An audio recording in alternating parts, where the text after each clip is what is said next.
지휘자님은 프로시거든요. 프로가 찬양하면서 울기도 쉽지 않습니다.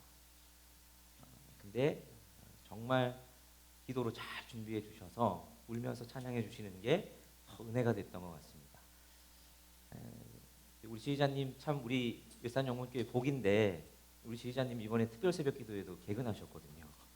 그래서 이런 지휘자 잘 없습니다. 정말 어디 가도 우리 참 자랑할 수 있을 만한 좋은 지휘자 주셔서 하나님께 감사하고 또 그 지휘자를 받을 수 있었던 건 우리 일산영문교회 성도님들이 열심히 기도하셨기 때문인 줄도 믿습니다.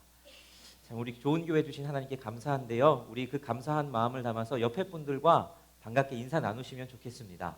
참 잘 오셨습니다. 반갑습니다. 인사하시죠. 네. 성금요 예배라 그래서 왠지 여러분들의 마음이 좀 이렇게 무겁게 눌려 있지 않을까. 왠지 말도 하면 안 될 것 같고 뭔가 좀 더 경건해야 될 것 같고 그러지 않을까 싶은데 그런 여러 가지 우리의 모습 속에 경건을 준비하는 것도 좋지만 그보다 더 하나님의 은혜를 사모하는 적극적인 우리의 열망이 있었으면 더 참 좋겠다 싶습니다. 오늘 성금요 예배 가운데 하나님께서 우리 가운데 그런 마음들을 회복시켜 주실 줄 믿습니다. 여러분 살아가면서 다른 사람들을 위해서 희생하는 삶을 산 분들의 이야기를 들으면 우리가 참 감동을 합니다. 야, 어떻게 저렇게 살 수 있었을까? 저렇게 사는 것들이 가능은 한가 하는 생각들이 드는 그런 사람들의 이야기가 있지요. 여러분 울지마 톤즈라고 2010년에 개봉했던 다큐멘터리 영화. 여러분 이게 많은 사람들에게 참 많이 도전도 되고 감동도 줬었습니다. 우리 이태석 신부님이라는 이분이 이제 한 시골 마을 톤즈에 가서 거기에서 아이들 가르치고 또 의료 사역하시고 아이들에게 또 음악 가르쳐서 이렇게 밴드도 만드시고 그런 여러 가지 사역들을 참 하셨습니다. 그런데 이제 결국은 나중에 시간이 지나면서 이분이 암에 걸리셨죠. 암에 걸려서 48살의 젊은 나이로 돌아가셨습니다. 그분이 돌아가셨다는 이 소식을 듣고 그 톤즈에서도 그분의 장례식이 아주 성대하게 거행되고 그 다큐멘터리 영화를 보면서 야, 어떻게 저렇게 사실 수 있었을까 하는 감동이 있지요. 그런 분들이 종종 있습니다. 영화 창끝이라는 아주 유명한 영화죠. 이 창끝이라는 영화에 보면 이게 영화지만 실화지요. 실화를 바탕으로 한 영화입니다. 거기에 이 네 명의 선교사가 에콰도르의 와오단이라는 부족에게 선교하기 위해서 복음 전하기 위해서 갑니다. 짐 엘리엇, 네이트 세인트, 피트 플레밍, 로저 유데리언이라는 이 네 명의 선교사가 가서 그 복음을 전혀 접해보지 못한 에콰도르의 이 와오다니 부족에게 복음을 전하죠. 이들이 처음엔 되게 경계합니다. 낯선 사람들을 받아들이지 않는 문화 속에서 이들이 조심조심 그들에게 접근하고 결국은 조금 소통을 해가면서 현지어를 조금씩 배워가면서 이제 막 친해지려고 하는데 오해가 생기죠. 선교사님들이 자기 부족의 가족들을 죽였다라는 이 오해가 생김으로 말미암아 이 부족들이 당연히 응징하기 위해서 이 선교사님들을 무참히 살해해 버립니다. 그런데 사실 이 선교사님들은 총도 가지고 있었죠. 그런데 나중에 그 순교당한 현장에 가서 보니 총은 전혀 사용되지 않았습니다. 더 놀라운 건 이 남자 선교사님들이 그렇게 돌아가시고 나서 그 아내 되는 분들이 우리가 다시 이 민족, 이 부족에게 복음을 전해야 되겠다고 다시 오고 그 선교사님의 아들도 그 부족에게 전하기 위해서 다시 오고 하는 이야기. 그래서 결국은 그 부족이 예수님을 믿게 되는 그 이야기들을 보면서 우리는 생각합니다. 야, 어떻게 저렇게 자기를 희생하면서 다른 사람에게 자기에게 뭐가 이득될 것도 없는데 자기를 희생해 가면서 다른 사람들에게 복음을 전하거나 다른 사람들에게 호의를 끼치고 그렇게 할 수 있을까? 그런 생각을 해보게 되죠. 우리가 이런 생각을 하는 이유는 이게 세상의 가치관에 반대하는 일이기 때문입니다. 세상도 이런 걸 와 대단하다 대단하다 말하긴 하지만 지혜롭다고 생각하지 않죠. 세상에서 지혜로운 건 자기 이득을 잘 챙기는 사람을 지혜롭다고 합니다.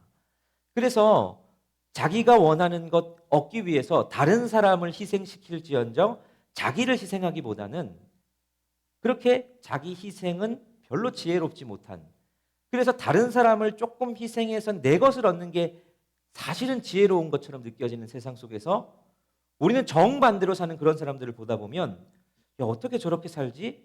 대단하다 하는 생각을 하게 되죠.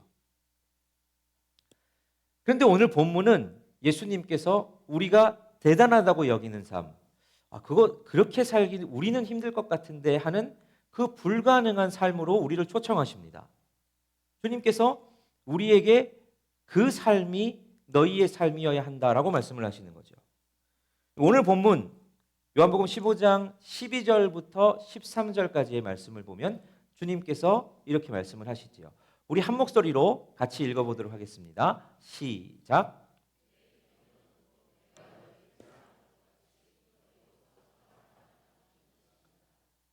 사람이 친구를 위하여 자기 목숨을 버리면 이보다 더 큰 사랑이 없나니. 자, 주님께서 말씀하시죠. 내가 너희를 사랑한 것 같이 너희도 서로 사랑해라. 요한복음 15장은 처음에 이제 포도나무와 가지 비유가 나옵니다. 예수님이 우리의 포도나무시고 우리가 가지여서 우리가 예수님한테 딱 붙어 있어야 우리가 산다. 그리스도와의 연합을 우리 가운데 말씀하시죠. 근데 그 연합을 11절까지 말씀하신 이후에 딱 12절 들었으면서 예수님이 뭐라고 말씀하시냐면 너희가 그렇게 그리스도와 연합한 사람이면 너희 이렇게 살아야 돼 라고 말씀하시는데 내가 너희를 사랑한 것 같이 너희도 사랑해야 돼. 네가 예수 믿는 사람이라면, 네가 예수님께 붙어 있는 사람이라면 너는 내가 너희 사랑한 것처럼 너희도 서로 사랑해야 돼. 이렇게 말씀을 하십니다. 자, 그러면 그렇게 사랑하는 방법은 도대체 뭐냐? 어떻게 하면 우리가 그럼 서로 사랑하는 예수님이 원하시는 모습이 될 수 있느냐? 이어서 말씀하시죠. 사람이 친구를 위해 자기 목숨 버리는 것보다 더 큰 사랑은 없단다. 친구를 위해서 자기 목숨을 버리는 거, 이거 결국은 자기 희생입니다. 나에게 돌아오는 것 없지만 다른 사람을 위해서 내 것을 포기하는 거. 근데 그 최고의 정점은 어디냐? 친구를 위해서 자기 목숨 버리는 게 최고의 사랑이야 라고 말씀하시는 겁니다. 그러니까 주님이 원하시는 너희가 서로 사랑해 라는 사랑의 모습은 자기 희생입니다. 그리고 그 사랑의 최고의 정점은 친구 위해서 돈, 시간, 다른 거 아니라 자기 목숨 버리는 게 최고야 라고 주님께서 말씀하시는 거죠. 자, 그럼 여기서 친구가 도대체 누구길래 우리가 그렇게 할 수 있을까? 헬라어로 이 친구는 톤 필론이라는, 이 친구를 위하여 톤 필론이라고 되어 있는데 여기서 필론은 우리가 익숙하게 들어본 필레오라는 단어의 복수형입니다. 이 필레오라는 단어의 복수형, 그게 이제 형용사처럼 사용되면 이게 이제 사랑받는, 또 사랑하는 이라는 표현이 됩니다. 그래서 너희가 이 친구를, 톤 필론, 친구를 사랑하는 것, 근데 이 사랑하는, 사랑받는에 욕이 들어가는 친구는 어떤 사람이냐? 생판 모르는 남을 말하는 게 아닙니다. 사랑받는 사람을 말하는 겁니다. 사랑할 수 있을 만한 사람, 즉 나와 사랑의 교제를 나누고 있는 사람들을 친구라 주님께서 말씀하시는 겁니다. 그렇게 보면 이게 생각보다 어렵지 않을 수도 있겠다라는 생각 듭니다. 주님이 너희 서로 사랑해야 돼. 근데 친구를 위해서 목숨 내주는 게 최고의 사랑이야 라고 할 때 그 친구는 생판 남을 말하는 게 아니라 내가 사랑하는 내 주변에 있는 사람을 이야기하는 겁니다. 여러분이 목숨을 내줄 만한 누군가가 있으십니까? 없으십니까? 남편이나 아내까지는 좀 힘드실 수도 있어도 자녀가 있으시면 자녀를 위해서는 가능하실 수 있지 않을까요? 제가 어머니 사랑하면 떠오르는 여러 장면들이 있는데 제가 어렸을 때 되게 내성적이긴 했지만 또 되게 괴구장이었습니다. 그래서 천방지축으로 막 뛰어다니는 걸 좋아하는데 어떤 일이 기억이 나냐면 제가 유치원 때였는데 지하철을 타고 어머니랑 어디 가고 있었습니다. 근데 옛날에는 유치원 때 뭐 이럴 때는 그 당시에는 스크린도 이런 거 없었지 않습니까? 근데 이제 지하철이 어떤 역마다 이렇게 정차하면 요즘도 그렇지만 지하철하고 역이랑 사이가 꽤 넓은 역들이 있습니다. 그렇죠? 그럴 때는 안내 방송이 나오죠. 지하철과 역 사이 간격이 넓으니 발을 빠지는 걸 조심하라고 안내 방송이 나오는데 이 천방지축인 어린이가 뭐 그런 게 들어오겠습니까? 그냥 문이 열리니까 냅다 발을 디뎠는데 그게 생각보다 넓었던 겁니다. 그래서 발이 쑥 빠져버렸습니다. 그래가지고 자칫하면 이게 쑥 빠져버릴 수 있는데 어머니가 몸을 날리셨습니다. 얘가 빠져들어가니까 제가 빠져들어가니까 어머니가 몸을 날려서 저를 낚아채면서 열차에서 바깥 역으로 둘이 같이 그냥 꽈당 하고 슬라이딩을 해버렸습니다. 근데 어머니가 아마 몸을 안 날리셨으면 제가 그대로 그냥 거기 빠졌을 수도 있고 뭐 전신이 안 빠져도 발이 그냥 쑥 빠졌을 수도 있고 크게 다쳤을 수도 있겠죠. 얼마나 어머니는 창피하셨겠습니까? 다 사람들이 많은 역 앞에서 아이 안고 그냥 거기다가 꽈당 하고 대자로 넘어지셨으니까. 근데 저는 그때 어머니의 사랑을 느꼈습니다. 어머니가 여자로서 몸을 날리는 게 어디 쉬우셨겠습니까? 지금도 저는 그 장면이 생생하게 기억이 납니다. 어머니가 저를 몸을 날리셔서 함께 부둥켜 안고 그 역을 와당 하고 넘어졌을 때 그게 사랑이 느껴지는 거죠. 자기 희생입니다. 사랑하는 사람을 위해서 내가 다칠 거 생각하지 않고 몸을 날려서라도 이 사랑하는 사람을 위해서 내가 이를 구해야 되겠다. 그게 자기 희생이죠. 예수님께서 이 자기 희생의 끝을 보여주십니다. 예수님께서 오늘 이 본문 말씀을 하신 때가 언제입니까? 6월절 식탁입니다. 이제 이 다음 날이면 예수님은 이제 십자가에 못 박히십니다. 그걸 예수님은 알고 계십니다. 그럴 때에 예수님께서 말씀하시죠. 너 친구를 위해서 목숨 버리는 것보다 더 큰 사랑은 없단다. 그리고 그 다음 날 날이 밝아서 오전 9시에 예수님은 정말로 친구를 위해서 십자가에 달리십니다. 그리고 자기의 목숨을 버리십니다. 제자들에게 제일 큰 사랑을 보여주셨습니다. 이렇게 사랑하는 거란다. 사랑은 이런 거란다. 사랑은 내 것을 챙기는 게 아니라 사랑하는 제자들을 위해서 더 넓게는 앞으로 예수를 믿게 될 모든 사랑하는 백성들을 위해서 바로 나 자신, 우리를 위해서 예수님은 친히 십자가에 달려서 이렇게 사랑하는 거란다 하는 걸 보여주신 날이 바로 성금요일입니다. 그걸 보여주신 날이 이렇게 사랑해야 된다는 걸 보여주신 날이 바로 십자가에 달리신 그날이다라는 거죠. 우리가 뭐 얼마나 사랑스러울 만했겠습니까? 제자들이 뭐 얼마나 그렇게 사랑스러웠겠습니까? 로마서 5장 7절부터 8절은 이렇게 말씀을 하십니다. 우리 한 목소리로 같이 읽겠습니다. 시작.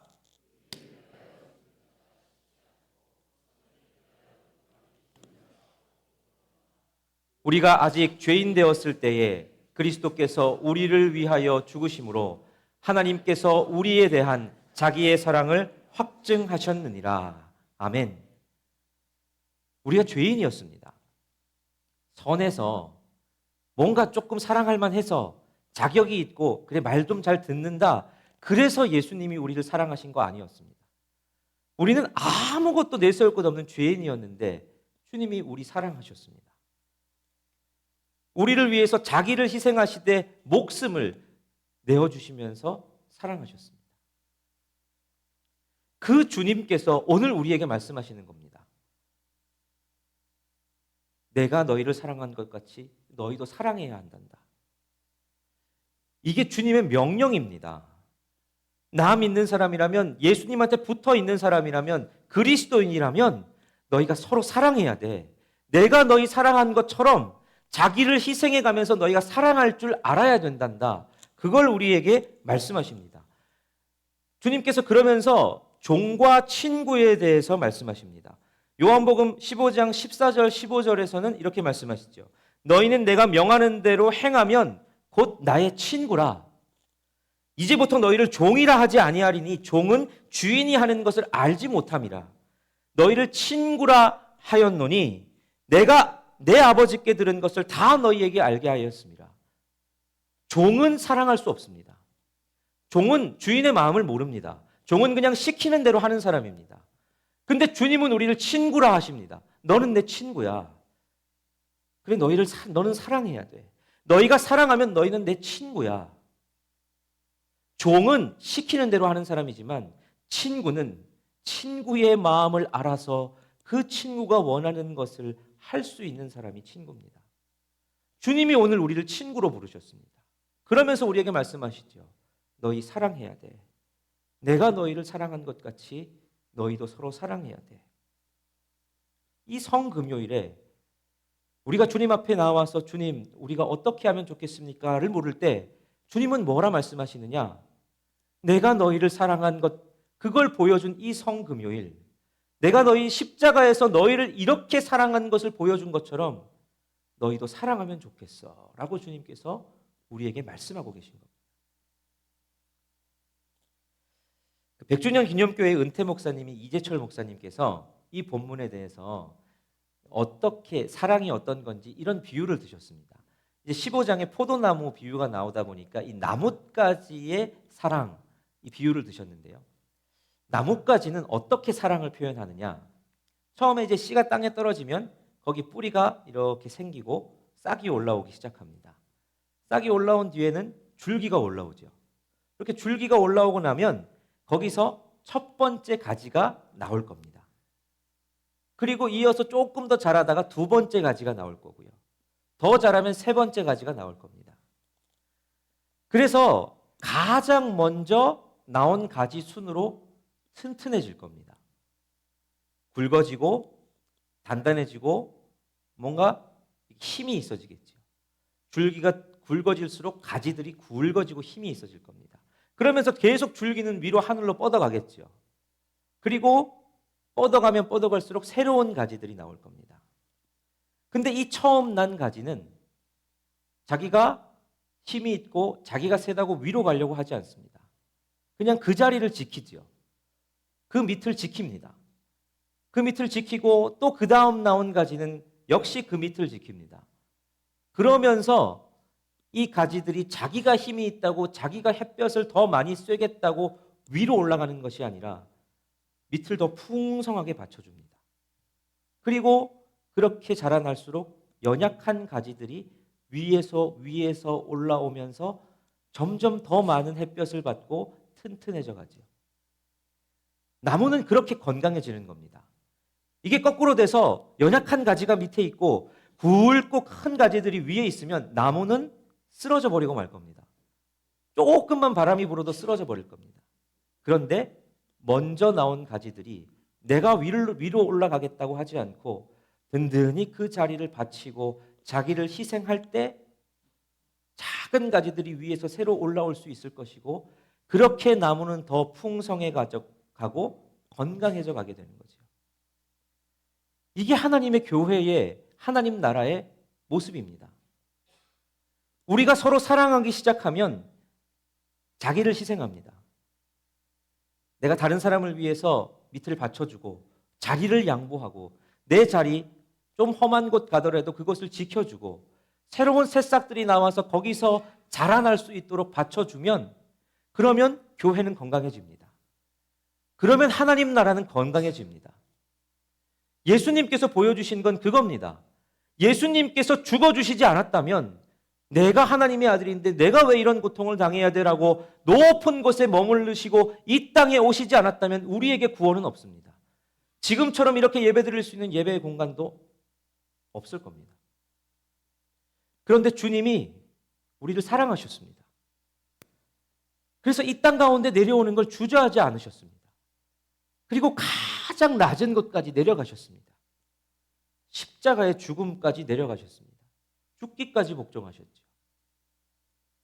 그러자 우리가 그 죽음으로부터 새로운 싹을 낼 수 있었습니다. 새로운 생명인 우리가 태어났습니다. 그래서 신앙이 오래되신 훌륭하신 분들은 그 밑을 받쳐주기 시작하고 또 그렇게 새로운 세대들이 일어남으로 말미암아 지금의 교회가 생겨날 수 있었던 거죠. 그래서 주님은 오늘도 우리에게 말씀하십니다.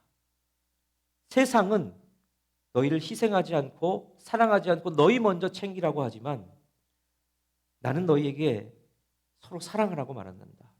내가 너희를 사랑한 것처럼, 내가 십자가 지기까지 너희를 위해 목숨을 버리기까지 너희를 사랑한 것처럼 너희도 사랑하면 좋겠다라고 주님은 우리에게 말씀하고 계신 겁니다. 자, 이번 사순절 기간 동안 그리고 고난 주간 동안 제가 여러분들에게 그렇게 얘기했습니다. 우리가 사순절 보낸다고 고난 주간 보낸다고 뭘 그냥 안 하려고 밥도 안 먹고 뭘 좀 절제하고 그러려고 노력하기보다 뭘 좀 더 하려고 노력해보자 이렇게 말씀드렸습니다. 말씀도 더 읽어보고 하나님 더 의지해보고 기도 시간도 좀 더 가져보고 새벽 잘 깨워서 새벽 기도도 한번 해보고 지금까지 잘 해오셨습니다. 그런데 남은 우리가 뭔가를 더 해야 할 때, 부활 이후의 삶을 살아가야 할 때 주님이 우리에게 뭘 하라고 말씀하시느냐? 서로 사랑해봐라고 말씀하십니다. 그 사랑은 서로를 위해 희생하는 겁니다. 여러분은 누구를 사랑할 수 있으실 것 같습니까? 구체적으로 어떤 이들을 내가 품을 수 있을 것 같으시고 누구를 위해 희생할 수 있을 것 같고 뭘 희생하실 수 있을 것 같습니까? 이 시간 한번 그걸 결단해 보시면 좋겠습니다. 여러분의 돈이 될 수도 있고 여러분의 시간, 때로는 여러분들의 노력, 아니면 여러분들의 자존심, 말, 무엇이든 될 수 있습니다. 내가 사랑해야 될 일을 위해 나를 희생하는 그 사랑을 한번 실천해 보기로 다짐해 보면 어떻겠습니까? 오늘 주님이 우리를 그거 부르실 때에 우리가 그걸 다짐하시고 또 그렇게 섬길 때에 우리 일산영문교회라는 이 공동체가 주님 안에서 더 든든히 세워져 갈 것을 믿습니다. 그 은혜를 사모하시면서 우리 시간 함께 성찬으로 나아가시면 좋겠습니다.